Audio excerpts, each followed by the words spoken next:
সাজিবলে এখন ঘৰ লাগে সময় ভাঙিবলে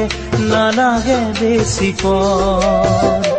যাকে মৰম দিলো ভাবিছিলো নিজৰ সি নলয়চোন একোকে খবৰ সাজিবলে এখন ঘৰ লাগে সময় ভাঙিবলে নালাগে বেছি পৰ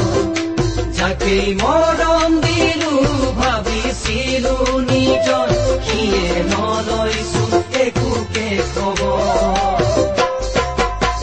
কেলৈ ভাল পাইছিলি